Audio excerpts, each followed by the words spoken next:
Madame, Monsieur, bonsoir. Très heureuse de vous retrouver pour cette nouvelle édition de Métro News. À la une, la ville de Keskov reste en état d'alerte après les récentes attaques armées. Plusieurs centaines de personnes vivent actuellement dans des abris provisoires, tandis qu'une dizaine d'otages sont toujours retenus par les bandits depuis le 26 janvier dernier. Un sitting organisé devant une succursale de la Unibank à Delma 71 ce mercredi a semé la panique dans la zone, perturbant brièvement la circulation vers Pétionville. Les manifestants exigent une augmentation du plafond des retraits en dollars. Également au titre, alors que le gouvernement s'apprête à lancer le référendum constitutionnel et les élections, des voix s'élèvent déjà pour dénoncer la manière dont le processus est initié dans un contexte sécuritaire de plus en plus préoccupant.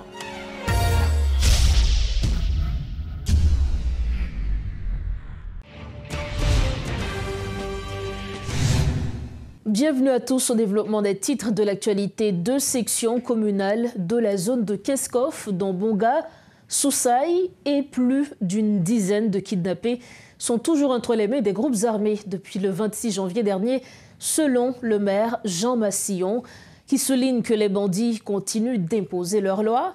Vol, viol, incendie, kidnapping, les actes de violence sont en nette augmentation, insiste le maire, affirmant ainsi que les bandes criminelles gagnent du terrain de plus en plus. La commune est en alerte rouge et nécessite des interventions musclées urgentes de la part des autorités étatiques, a-t-il précisé. Au total, 4 sites d'hébergement sont déjà recensés. Des victimes se sont échappées de justesse selon des témoignages recueillis par une équipe de métropole qui s'est rendue sur les lieux. Suivez ce dossier spécial de Rodolphe Pierre-Louis. Selon le Premier ministre Alex Didier Fizemé, il y avait des informations qui laissaient croire que des groupes armés allaient envahir la commune de Keskov, mais malgré cela, rien n'a empêché aux groupes armés d'atteindre cet objectif. Et aujourd'hui, environ 2 semaines plus tard, il y a des questions qui se posent. Comment est la commune? Comment est la situation? Comment se présente la réalité pour de nombreux habitants qui vivent dans la commune de Keskov? Nous sommes, mesdames et messieurs, dans la commune de Keskov pour faire un état des lieux.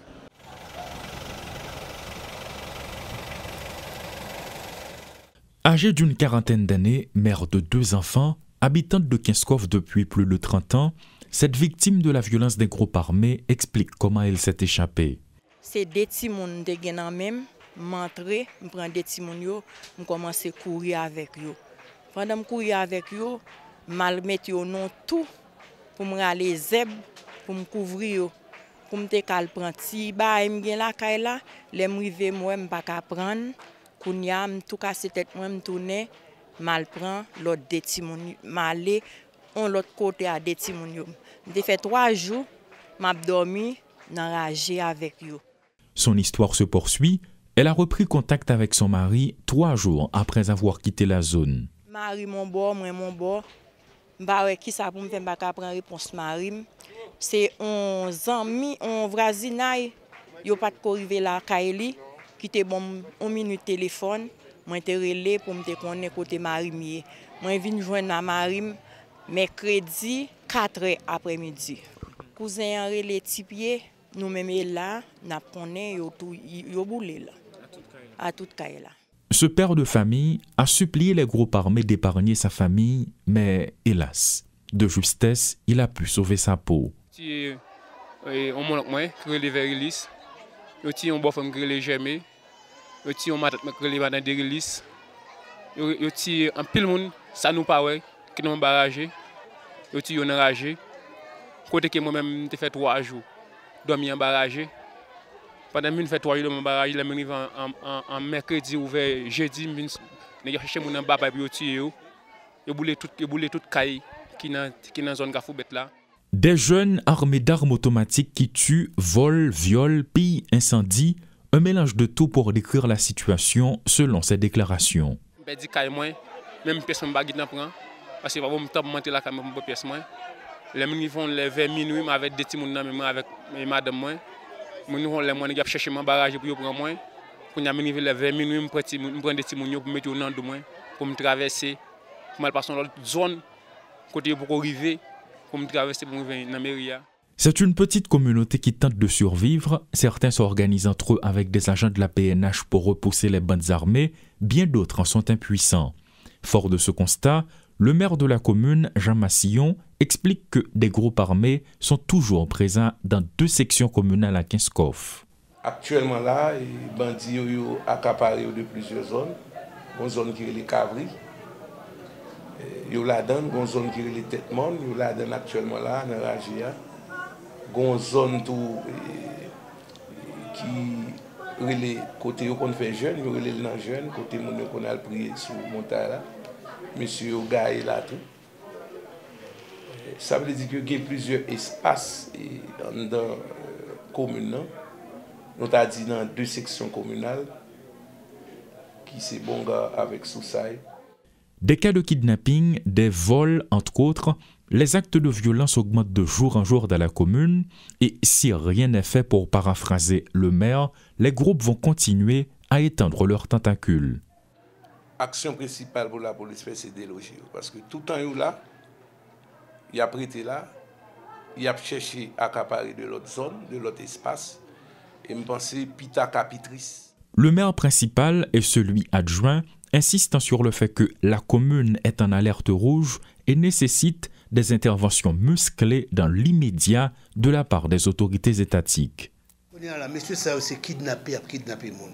Ils ont trouvé les tirs au béton, quand ils ont logé le trou tiré au béa, ils ont dominé la route principale. Tu vois? Donc, ils ont vu sur toute bagaille. Son point stratégique pour eux. Et c'est ça que fait demander la police capable d'intensifier l'opération pour comment on est capable de déloger monsieur, non seulement dans le monde, mais pour capable faire pénétration tout en dedans. Bon gars, pour capable permettre que les gens retournent à la caille. Il faut qu'on action concertée qui fait. Jusqu'à présent, la situation demeure tendue dans la commune de Kinskov. Il faut dire que des bandes armées sont encore présentes d'après ses explications. Il y a 2 sections communales qui sont occupées par les groupes armés.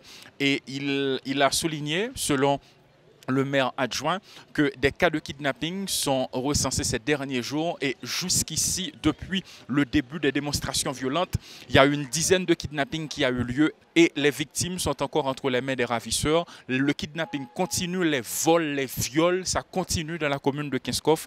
Donc il y a une augmentation des actes de violence selon le maire de cette commune qui demande aux autorités étatiques de prendre des dispositions afin d'éviter le pire parce que à présent, les bandes armées sont encore là et ils sont en train d'élargir leur champ d'activité selon le maire de la commune qui demande, comme je l'ai dit précédemment, aux autorités étatiques de prendre les dispositions parce que selon lui, la commune est en état d'alerte et l'alerte est rouge. Thierry Torchon et Rodolphe Pierre-Louis pour Télémétropole. Un sitting organisé devant une succursale de la Unibank à Delmas 71 ce mercredi a provoqué la panique dans la zone, perturbant pendant un court instant la circulation vers Pétionville. Maître Caleb Jean-Baptiste, initiateur de ce mouvement, dénonçait l'impossibilité pour les clients de retirer leurs fonds en dollars alors que la gourde continue de perdre en valeur. Soutenu par des figures politiques comme Abel Le Reston et Rénal Néo, le mouvement a attiré des dizaines de manifestants, scandant des slogans et brûlant des pneus devant la banque. Aucun incident notable n'a été signalé lors de cette mobilisation que les forces de l'ordre ont rapidement dispersée. Parlant à présent du référendum, le ministre chargé des questions électorales, Gratien Jean, appelle les politiques à comprendre l'aspiration de la jeunesse en favorisant l'adoption d'une nouvelle génération. Si nous bloquons toute évolution, nous aurons à faire une révolution des jeunes, affirme-t-il. Nous l'écoutons. Génération pas mauvais, pas si socialisée en termes de socialisation politique que cela, pour qu'en 1987, nous ayons fait un choix rationnel. Il y a toute une campagne dans ce sens-là. Je ne dis pas, gagner plus de possibilités. Oui, on commence à parler avec les jeunes. Ce n'est pas le travail, l'éducation civique, ça. C'est peut-être une tâche média capable d'aider. Et c'est peut-être une tâche, nous, des intellectuels, à intervenir et dans les médias. C'est fini, et c'est tout d'abord, il y a critique. Il faut que vous capable de camper pour dire, là, on vient faire une émission là, mais ça, que nous relais une constitution. Mais ça, un référendum. Mais pour qui ça, il y a un référendum. Cependant, nous pas d'accord, Jean ça fait. Mais ce n'est pas catégoriquement, non, c'est pas ça. Oui, on travaille au fur et à mesure cap vini vers jeunes. Mais je vais le sortir moi-même. Équipe, je vais le sortir. L'université Mendela a invité là avec un groupe de jeunes pour nous discuter autour de lui-même. Membre de cabinet, tout sorti, tout nous allons le sortir. Et nous allons compter sous médias, sous nous-mêmes tout. Parce que je dis, la sortie d'Haïti, ce n'est pas sortie d'Haïti du Conseil présidentiel, ni du Premier ministre, ni de moi-même. C'est notre sortie. Je ne veux pas pour me dire c'est un prophète. Est-ce que choisir entre le carreau et l'émergence? Et là, nous sommes déjà dans le carreau. Et ça qu'il a, je dis, c'est une opportunité d'émergence. La réforme constitutionnelle, les élections, mais cache la bon côté par eux. Le gouvernement a dégagé, qu'on mette Jean-Jacques pour le voir que qui Jean est capable de créer des conditions pour que la population est capable de sortir exprimer-toi de vote. En attendant ces deux scénarios. Okay. Deux scénarios, c'est que le Conseil présidentiel vient pour organiser l'élection. Okay? Mais en donnant mandat, il vient pour faire une réforme constitutionnelle. On dit constitution, il a voté non. Automatiquement, les élections vont pouvoir réaliser à partir de ça qu'il a. C'est une réforme constitutionnelle. Attention, c'est en donnant même constitution, il y a moyen. C'est bon, l'autre constitution a fait, non? Donc, si réforme n'a pas passé, automatiquement... Napkembe statu quo. Mais comme étant donné, j'en garde par rapport à cette génération qui veut en finir avec ma génération de gérontocratie improductive, qui va comprendre que il y a deux fois qu'il y ait place par l'autre, accompagné par l'autre. Cette jeunesse, je pense que m'inviter jeunesse là à faire une révolution comme Traoré, mais sans les armes. Une révolution par le référendum, pas cette constitution. Et me dit, génération qui l'a, constitution pas constitution, c'est pas nous. C'est 25 ans de gain, c'est 26 ans de gain, c'est 18 ans de gain, c'est votre siècle. Je n'appartiens pas à ce siècle. Et pour dire à ma génération, ne soyons pas un obstacle à ces jeunes. Sinon, il y a continué pousser de nous par la force. J'ai recommencé à faire là. Le Réveil national pour la souveraineté d'Haïti dénonce la passivité des autorités face au développement accru des actes de violence dans le pays. Dans les conditions actuelles, la feuille de route de la transition dans laquelle s'inscrit l'organisation du référendum et des élections cette année est inapplicable, souligne le responsable de ce parti politique. Jean-Tel Joseph continue de soutenir le choix d'un juge de la Cour de cassation comme alternative au Conseil présidentiel et annonce la reprise de la mobilisation pour le 28 février prochain. Et nous sommes des gens qui ne peuvent pas mourir, qui ne peuvent pas rien, qui sont des intrépides qui disent que Haïti a changé, et l'a changé. Merci beaucoup. Port-au-Prince, à toute zone qui environne, je dis à tout le monde qui vit là, nous en otage. Grand coup a tué le monde. Insécurité a tué le monde. Comme intelligence a crasé. Comme a crasé dans le comité de conférence nationale. Comme a crasé partout, Haïti a disparu.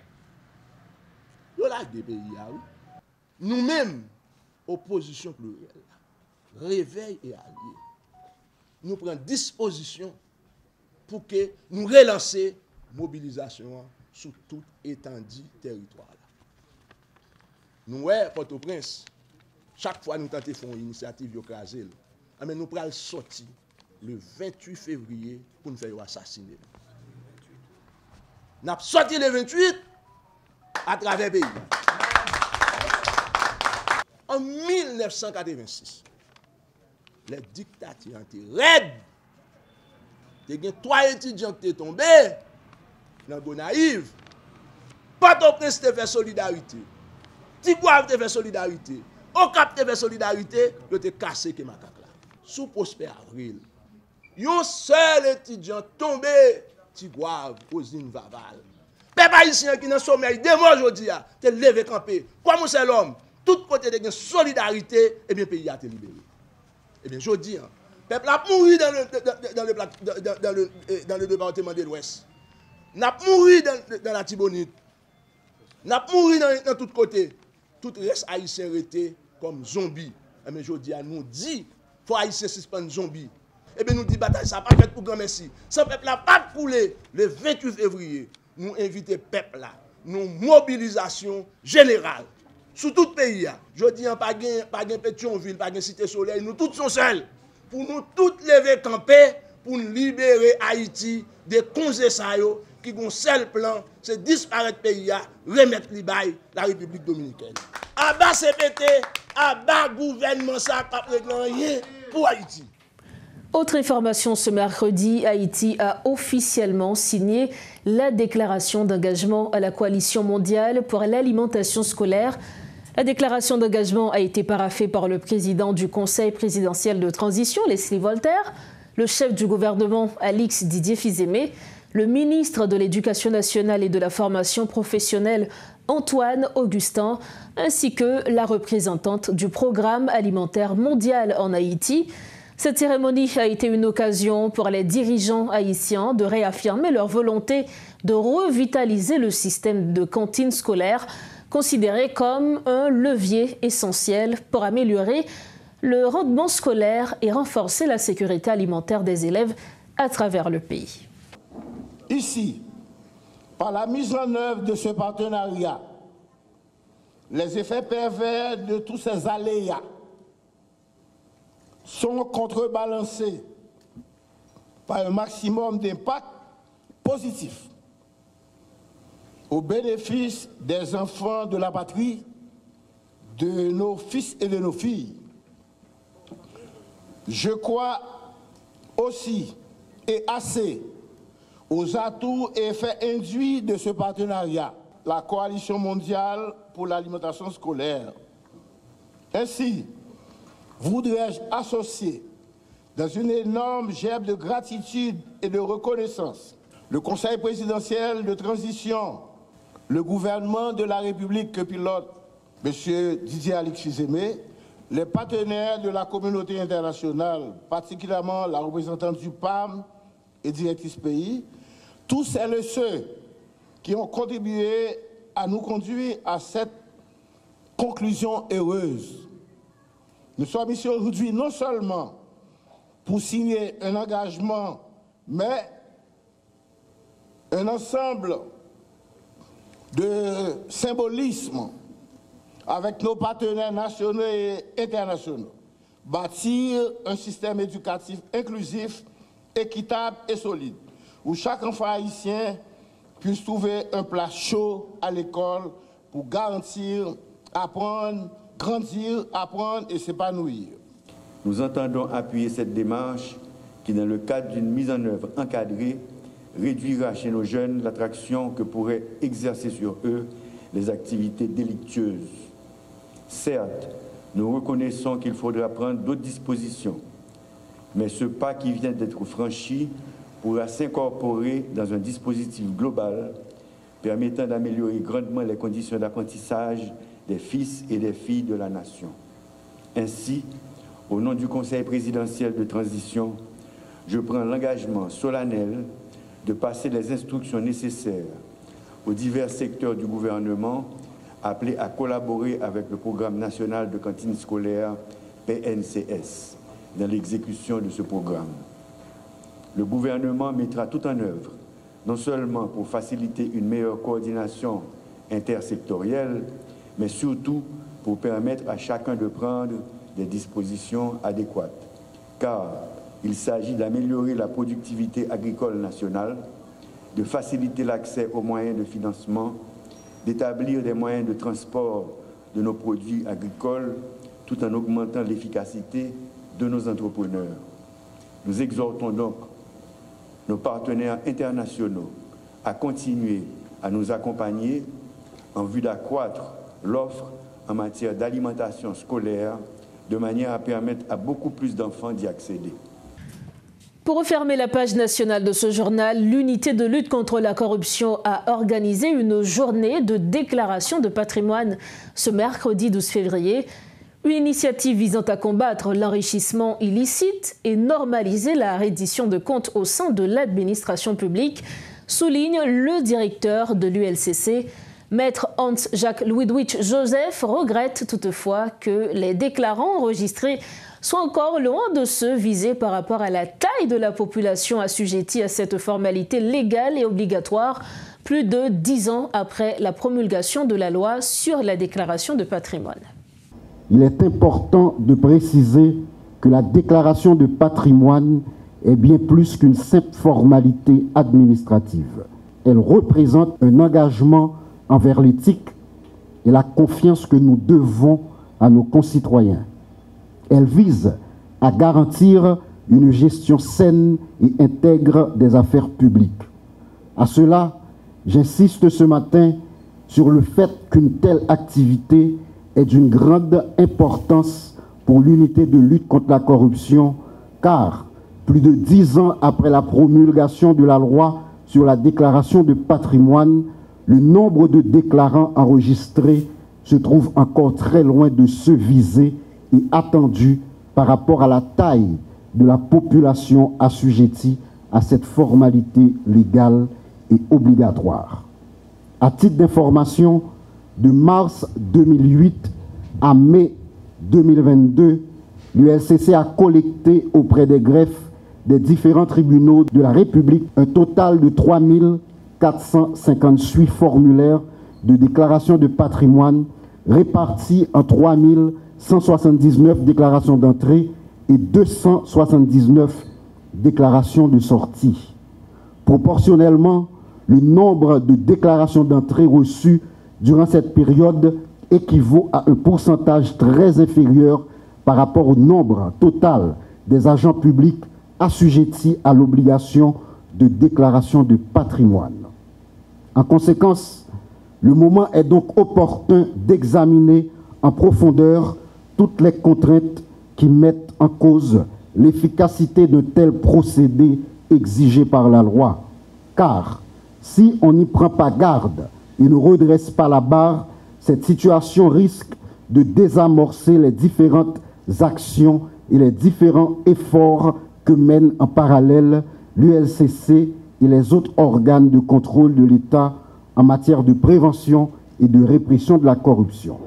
De cette manière, je peux, en ce qui nous concerne, vous donner cette garantie de façon solennelle et formelle que l'ULCC va continuer à assumer et à assurer sa part de responsabilité. En ce sens, nous tenons à réviser quotidiennement nos stratégies afin de faire de la déclaration de patrimoine une exigence à la fois civique et morale. Ce journal touche à sa fin. Avant de partir, le rappel des principaux titres.